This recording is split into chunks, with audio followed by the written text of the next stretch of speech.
दोस्तों आज के इस वीडियो में हम देखेंगे कि ईएमआई कितने प्रकार का होता है, रिड्यूसिंग ईएमआई क्या होता है, फ्लैट ईएमआई क्या होता है, फिक्स्ड रेट ऑफ इंटरेस्ट क्या होता है और फ्लोटिंग रेट ऑफ इंटरेस्ट क्या होता है। एक्चुअली क्या होता है कि जब भी आप होम लोन या कार लोन या पर्सनल लोन जो कि लंबे समय तक चलता है, वो आप लेते हो तो रेट ऑफ इंटरेस्ट और ईएमआई का बहुत बड़ा खेल होता है। आपका जितना प्रिंसिपल होता है कहीं उससे ज़्यादा आपको होम लोन में ईएमआई भरना पड़ जाता है, उससे ज़्यादा इन द सेंस उसका डबल लगभग लगभग डबल आपको भरना पड़ जाता है। तो हम इस वीडियो में देखेंगे कि कौन-सा ईएमआई आपके लिए फ़ायदेमंद होता है और ईएमआई का एक्चुअल में कैलकुलेशन कैसे होता है, और रेट ऑफ इंटरेस्ट को भी हम देखेंगे कि कौन-सा रेट ऑफ इंटरेस्ट आपके लिए फ़ायदेमंद होता है और कौन-सा रेट ऑफ इंटरेस्ट के लिए आपको बैंक मैनेजर से, ब्रांच मैनेजर से डिस्कशन करना चाहिए।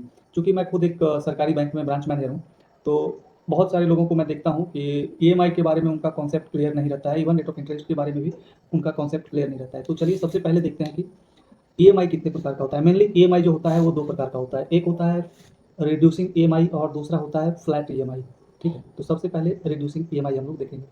एक्चुअली रिड्यूसिंग ईएमआई क्या होता है उसको एक उदाहरण से हम लोग समझेंगे अभी। मान लीजिए कि आपने ₹1000 का कोई लोन लिया है। ₹1000 का अगर आपने लोन लिया है तो उसका जो उदाहरण के लिए 10 महीना में आपको ₹100 रुपया पे करना है विद इंटरेस्ट।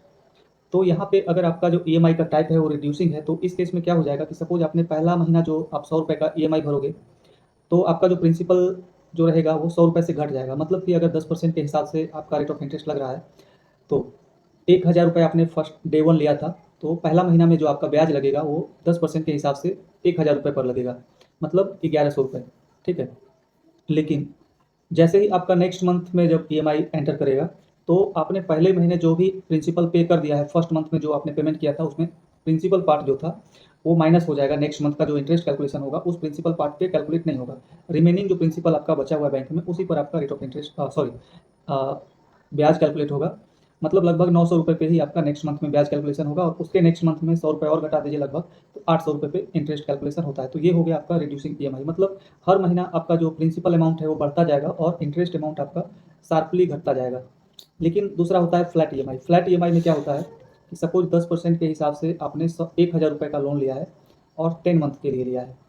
तो आपका जो इंटरेस्ट होता है 10 महीना का ₹1000 पे एक ही बार में कैलकुलेट हो जाता है। पूरा ये जो ब्याज है वो एक साथ कैलकुलेट हो जाएगा और उस ब्याज को फिर 10 पार्ट में डिवाइड कर दिया जाएगा और फिर एक-एक महीना आपको 10 महीना में उसको पे कर देना है। इसमें क्या होता है कि आपको इंटरेस्ट जो है टोटल अमाउंट पे 10 महीना का ही पे करना पड़ रहा है, मतलब इंटरेस्ट आपको ज़्यादा पे करना पड़ रहा है। पहला केस में ऐसा नहीं था।